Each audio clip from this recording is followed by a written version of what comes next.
कृष्णा जी, एक सिंपल सी बात हम लोग करने जा रहे हैं।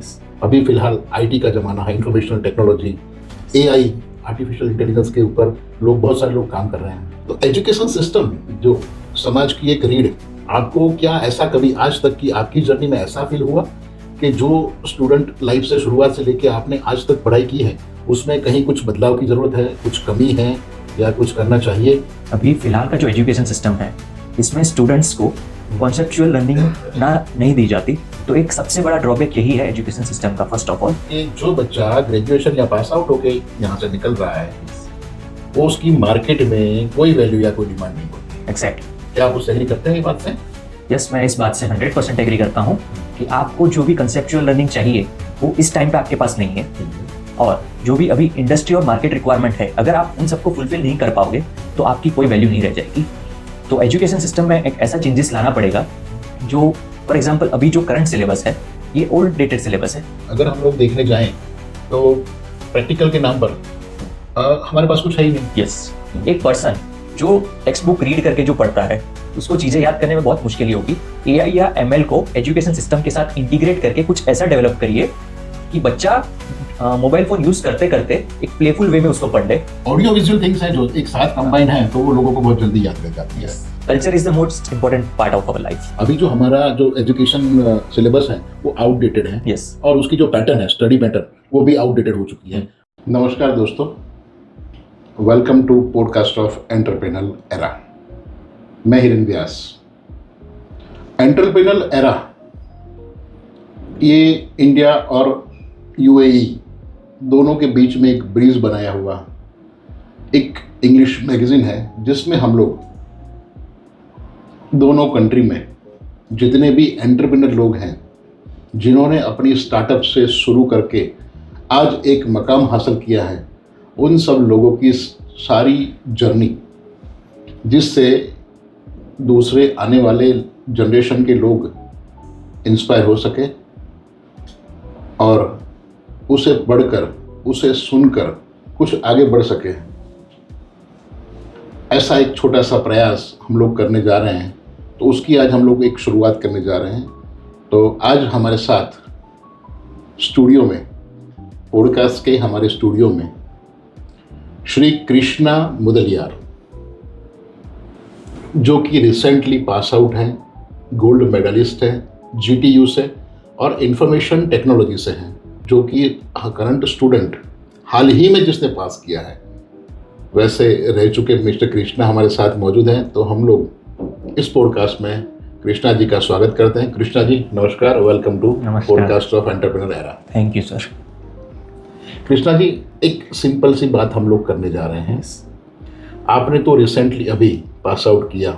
जैसे हमने देखा कल कि जीटीयू में जो कॉन्वोकेशन हुआ, उसमें आपको गोल्ड मेडल अलॉट किया गया और साथ में आपने बैचलर्स की एक डिग्री इंफॉर्मेशन टेक्नोलॉजी में कंप्लीट की है।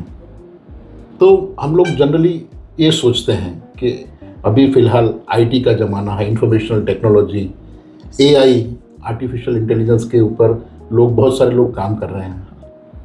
तो एजुकेशन सिस्टम जो समाज की एक रीढ़, स्पाइन कोड जिसे बोला जा सकता है, उसमें आपको क्या ऐसा कभी आज तक की आपकी जर्नी में ऐसा फील हुआ कि जो स्टूडेंट लाइफ से शुरुआत से लेके आपने आज तक पढ़ाई की है, उसमें कहीं कुछ बदलाव की ज़रूरत है, कुछ कमी है या कुछ करना चाहिए? ओके, तो फर्स्ट ऑफ ऑल मैं आपका थैंक यू बोलना चाहूँगा कि आपने मुझे ये पॉडकास्ट पे इनविटेशन दिया। और दूसरी बात, मैं जीटीयू और अपने यूनिवर्सिटी एलजी यूनिवर्सिटी को धन्यवाद और थैंक यू कहना चाहूँगा। तो जैसा कि आप एजुकेशन सिस्टम पे बात करते हैं, अभी फ़िलहाल का जो एजुकेशन सिस्टम है, इसमें स्टूडेंट्स को कॉन्सेप्चुअल लर्निंग नहीं दी जाती। इसके बदले वो लोग यूज़ करते हैं मगअप सिस्टम और we can say the rote learning system. Okay. तो बेसिकली रॉट लर्निंग सिस्टम एक ऐसा लर्निंग सिस्टम है जिसमें आप बेसिकली टेक्स्ट जो आपके टेक्स्ट बुक में है या तो फिर इंटरनेट पे है, उसको सिर्फ आप मगअप कर लेते हो और जैसे ही एग्ज़ाम्स आते हैं आप उसको सिर्फ as an answer exam book में लिख लेते हो। आपको उसकी थोड़ी सी भी कॉन्सेप्चुअल नॉलेज नहीं होती है। तो एक सबसे बड़ा ड्रॉबैक यही है एजुकेशन सिस्टम का, फर्स्ट ऑफ ऑल। ओके, ये आपने सही बताया। मैं भी यही सोच रहा था, क्योंकि जब तक हम लोग ने पढ़ना शुरू किया या हमारे ग्रैंड पेरेंट्स रहे ग्रैंड पेरेंट्स हैं, तो एजुकेशन सिस्टम ऐसा हो गया है कि जैसे एक ब्लैक बोर्ड हो गया, जिसके ऊपर एक टीचर या सर खड़े रहे, उन्होंने ब्लैक बोर्ड के ऊपर जो भी क्वेश्चंस या इक्वेशंस वगैरह हैं वो हमें गाइड करते हैं, उसके ऊपर राइट अप करते हैं, लिखते हैं हम लोग, वही हम लोग पढ़ते हैं उससे, या फिर नोटबुक में लिखते हैं, या शायद कहीं रट्टा मारते हैं कंप्लीटली, देन उसको अंडरस्टैंड नहीं कर पाते हम लोग, और देन एग्ज़ाम देते हैं, और एग्ज़ाम में उसी रट्टे को सारी चीज़ें लिखते हैं और नंबर्स आ जाते हैं। और finally end of the day ये होता है कि जो बच्चा ग्रेजुएशन या पास आउट होके यहाँ से निकल रहा है, उसकी मार्केट में कोई वैल्यू या कोई डिमांड नहीं होती है। एग्जैक्टली। क्या आप उससे एग्री करते हैं ये बात से? यस, मैं इस बात से 100% एग्री करता हूँ कि आपको जो भी कंसेप्चुअल लर्निंग चाहिए वो इस टाइम पे आपके पास नहीं है, और जो भी अभी इंडस्ट्री और मार्केट रिक्वायरमेंट है, अगर आप उन सबको फुलफिल नहीं कर पाओगे तो आपकी कोई वैल्यू नहीं रह जाएगी। तो एजुकेशन सिस्टम में एक ऐसा चेंजेस लाना पड़ेगा जो, फॉर एग्जांपल, अभी जो करंट सिलेबस है ये ओल्ड डेटेड सिलेबस है जो मार्केट के विजन से अलाइन नहीं होता। तो हमको या एजुकेशन सिस्टम को कुछ इंट्रोड्यूस करना पड़ेगा सिलेबस में न्यू, जो फिलहाल मार्केट के रिक्वायरमेंट्स के साथ अलाइन हो जाए, ताकि आप जो पढ़ो वही आप वहाँ जाके इम्प्लीमेंट करो, और आपको जो इम्प्लीमेंट करना है इन फ्यूचर वही आप आपके सिलेबस में पढ़ो। और दूसरी बात ये है, फॉर एग्जांपल चलो मान लिया कि आपने सिलेबस चेंज कर दिया, ऑन टेक्स्ट बुक चेंज कर दिया, ऑन एवरी पेपर्स चेंज कर दिया आपने, बट इसके बाद भी अगर वो चेंज सिलेबस में आपके प्रैक्टिकल हैंड्स ऑन नहीं हुए तो आप इंडस्ट्री में ग्रो नहीं कर पाओगे। एक स्पेसिफिक गैप बन जाता है जो आपका स्टूडेंट लाइफ है और एक इंडस्ट्री लाइफ है।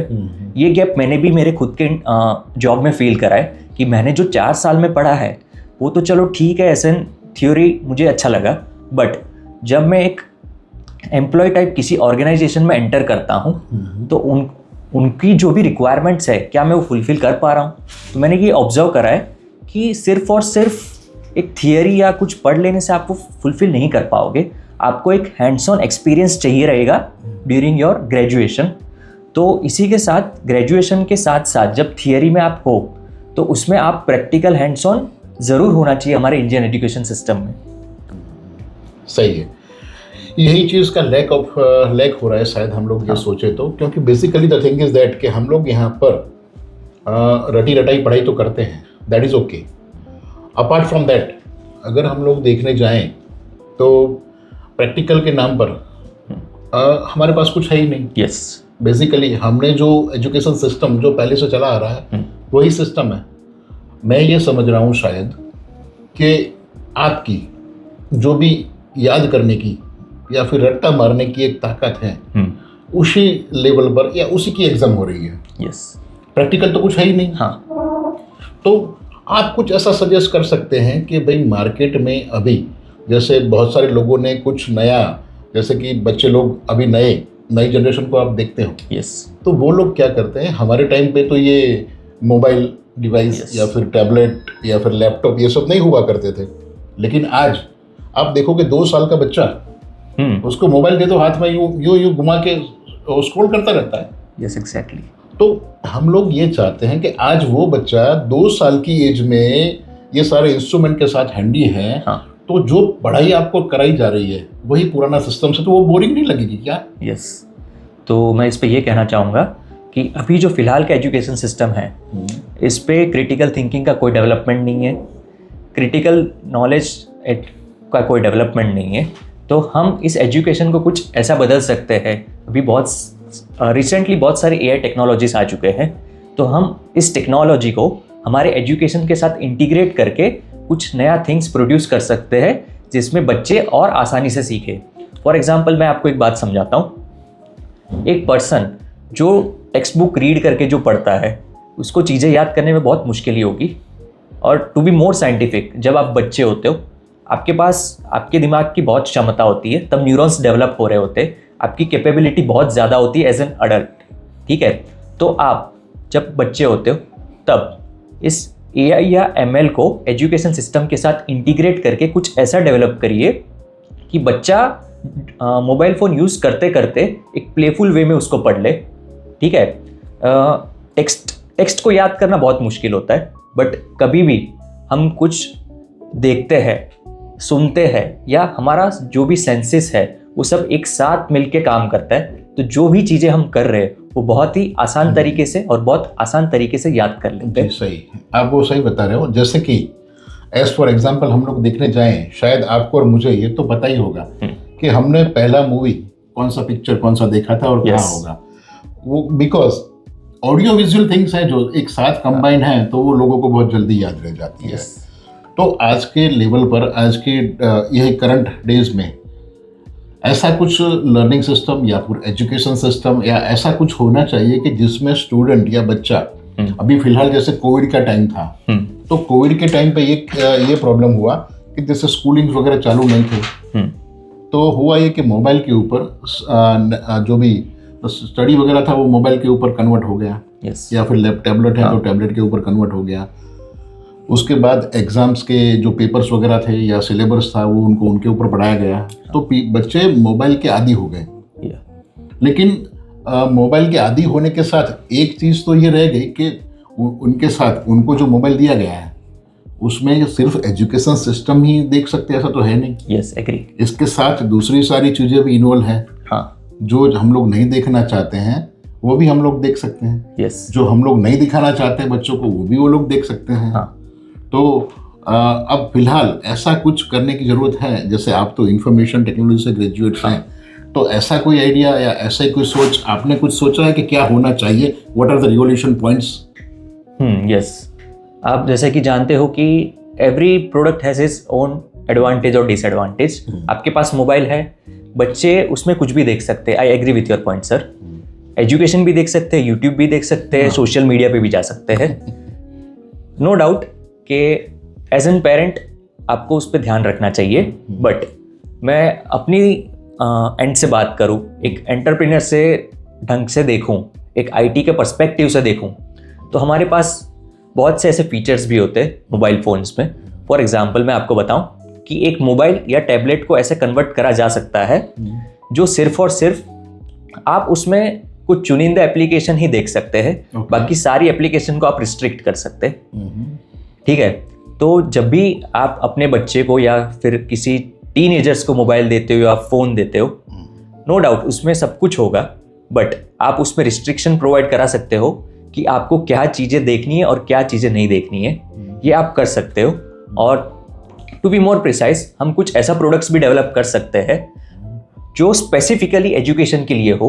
वो टैबलेट सिर्फ और सिर्फ एजुकेशन के लिए ही हो, बाकी उसमें कुछ ऑनलाइन एक्टिविटीज़ या फिर कुछ सोशल मीडिया एक्टिविटी ये सब ना हो। सिर्फ और सिर्फ वो टैबलेट्स को स्पेसिफिकली एजुकेशन के लिए यूज़ करा जा सकता है। अच्छा, ये पॉसिबल है ना? Yes. ऐसा कुछ सही है। तो ये हम लोग समझ रहे हैं कि भाई बेसिकली टैबलेट्स या जो भी गैजेट्स हैं उसके यूटिलाइजेशन भी है, यूज़ भी है।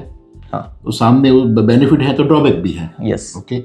अब जैसे हमने देखने जाए कि भाई ऑल ओवर वर्ल्ड पर, इंटरनेशनल लेवल पर अगर हम लोग देखने जाएं, तो इंटरनेशनल एजुकेशन सिस्टम और हमारी इंडियन एजुकेशन सिस्टम, ये दोनों के बीच में कोई गैप, बहुत बड़ा गैप है। जैसा मैं देख रहा हूँ, जैसा आज तक हम लोगों ने लोगों से ज़्यादातर एजुकेशनिस्ट, प्रिंसिपल, टीचर्स, प्रोफेसर्स और जो भी इंटरनेशनल एजुकेशनिस्ट हैं उनसे मिले हुए हैं, तो ये सारी चीज़ों से उन्होंने बताया हुआ है कि there is a vast difference between education, Indian education system and international education system. Yes, I completely agree with this. Okay, तो वो क्या है और उस गैप को फुलफिल करने के लिए आपके क्या सजेशंस हैं?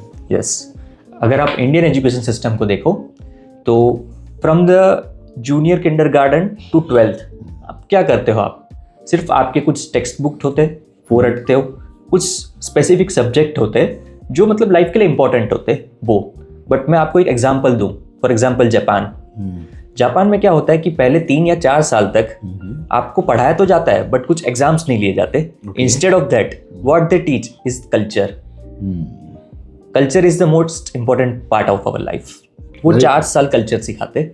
इनफैक्ट वो अपने स्कूल्स में खुद टॉयलेट्स क्लीन करते हैं, अपने खुद के गार्डन्स क्लीन करते हैं, अपना क्लासरूम क्लीन करते हैं, अपने एल्डर्स को रिस्पेक्ट देना सीखते हैं। और मोस्ट इम्पॉर्टेंट बात है कि वो ना तो रोट लर्निंग ना सिखाकर बच्चों को कॉन्सेप्चुअली पढ़ना सिखाते।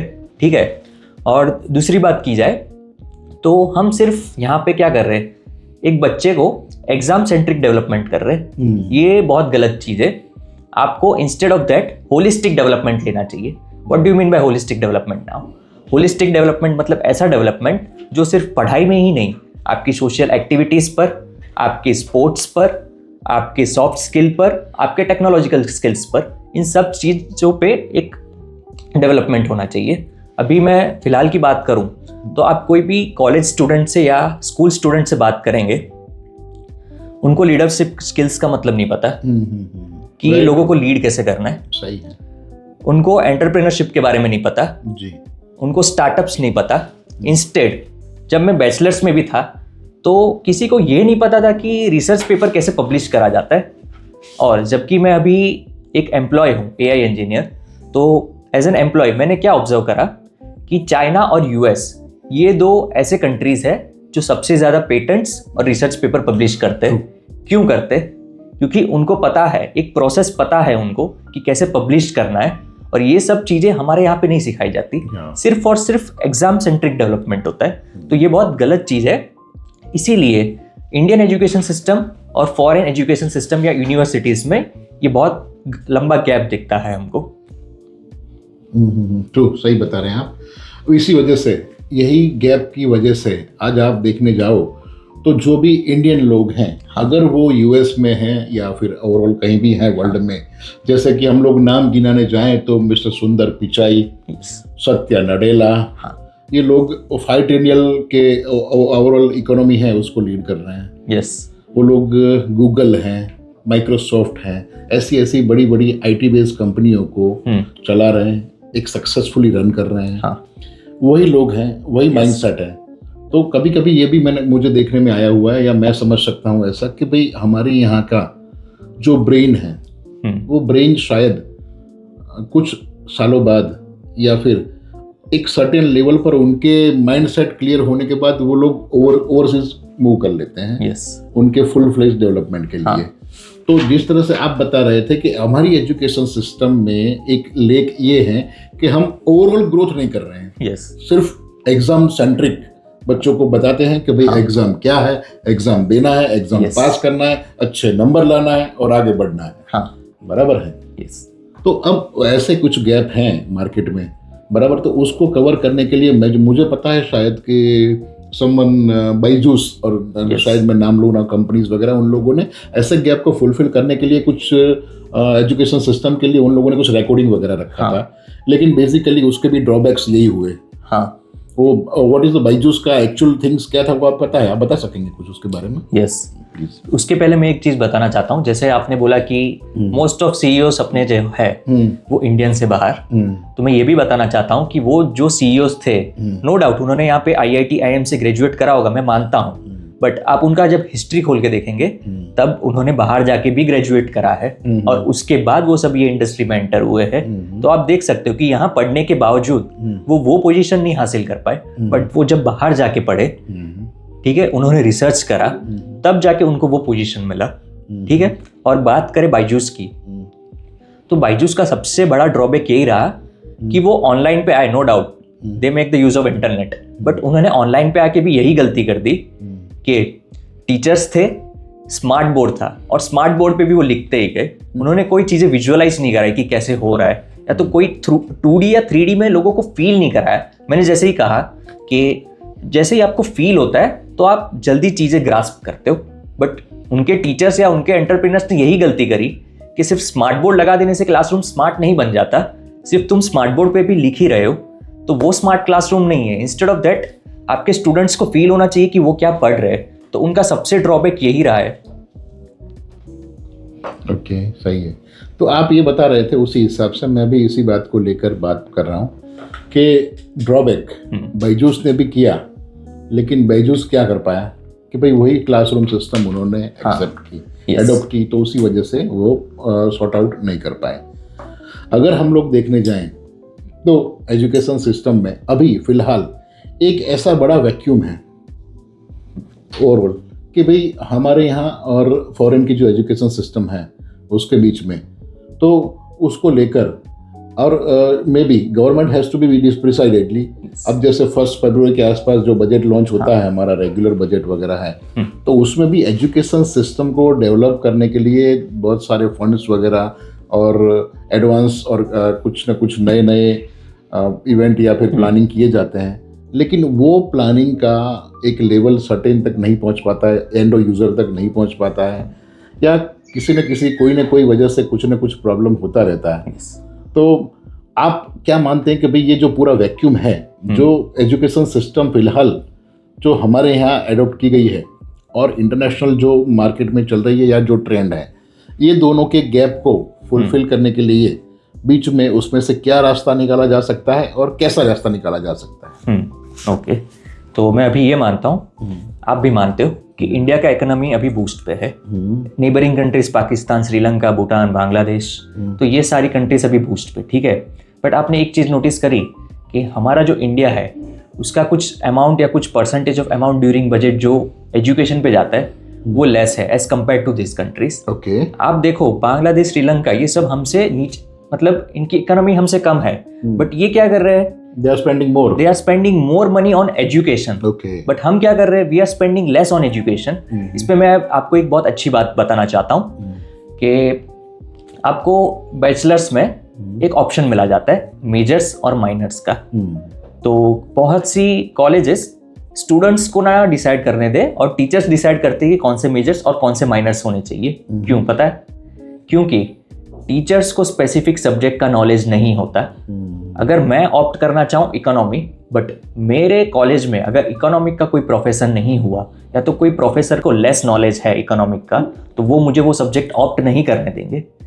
ओके, तो इसके रूट कॉज पे जाते कहाँ?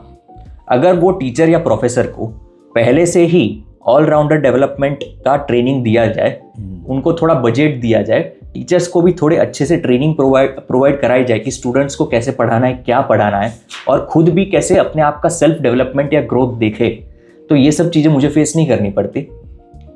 बच्चों को जो चाहिए वो ना मिलके टीचर्स को जो मतलब टीचर्स के हाथ में है कि बच्चा कौन सा ऑप्शनल ले, ये ठीक बात नहीं है। सही है। और वो टर्म का मतलब ही गलत हो जाता है कि ऑप्शनल सब्जेक्ट जो स्टूडेंट को ऑप्ट करना चाहिए। सही बात कर रहे हैं, उसी के हिसाब से ये जैसे एक कहावत है कि जो मिट्टी का बर्तन होता है, हाँ, वो पक जाता है ना, तो उसके बाद उसके ऊपर उसके जो कवर है यानी जिसके ऊपर ढक्कन रखा जाता है, वो फ्रंट हम लोग नहीं बना सकते क्योंकि एक बार वो पक गया है।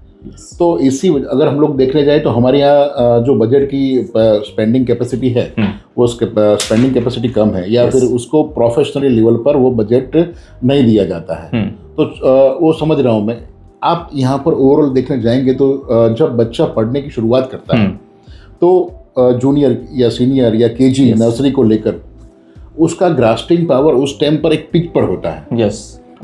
जैसे हम लोग ये बताने जाएं कि एक ब्लैक बोर्ड है लेकिन क्लियर है, क्लीन ब्लैक बोर्ड है, उसके ऊपर हम जो लिखना चाहें वो हम लिख सकते हैं। ओके, एट दैट टाइम बच्चे को जैसे टीचर की जरूरत है, वहाँ पर हम लोग 8,000, 5,000, 10,000 या ऐसे कम सैलरी वाले जो इतने क्वालिफाइड नहीं है, ऐसे टीचर उसके ऊपर थोप दिए जाते हैं। और जब वो बच्चा एक सर्टेन लेवल पर पहुंचता है, यानी 11, 12 और ग्रेजुएशन लेवल पर, तब वो पक गया होता है।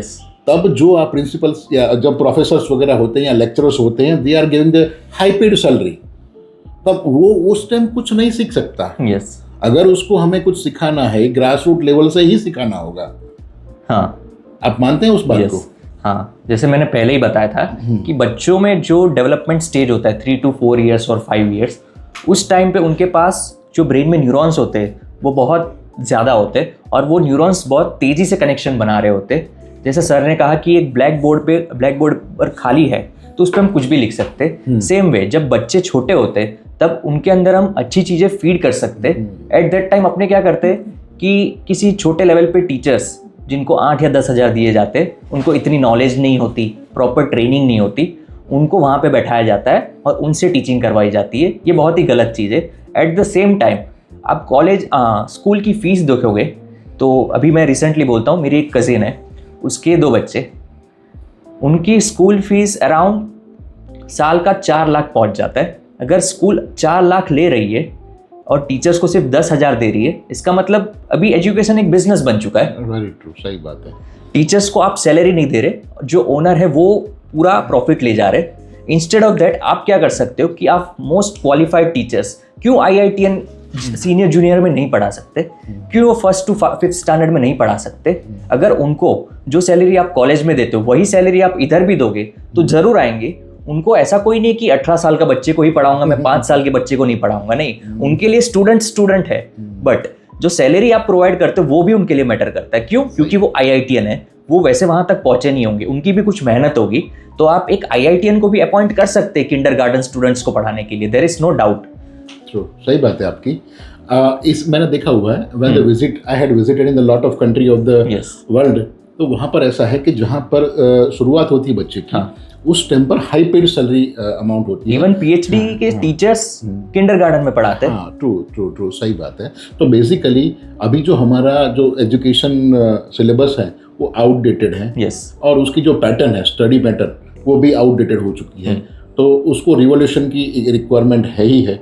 और उसमें कुछ अभी जैसा करने जा रहे हैं कि भाई आर्टिफिशियल इंटेलिजेंस के माध्यम से कुछ ऑडियो विजुअल हो, उसमें कुछ 3D मॉडल हो, या फिर कोई भी हर एक बच्चा इंटरेक्शन, जिसका अगर इंटरेक्शन नहीं रहेगा बच्चे का कोर्स मटेरियल के साथ, तो वो कुछ नहीं कर पाएगा।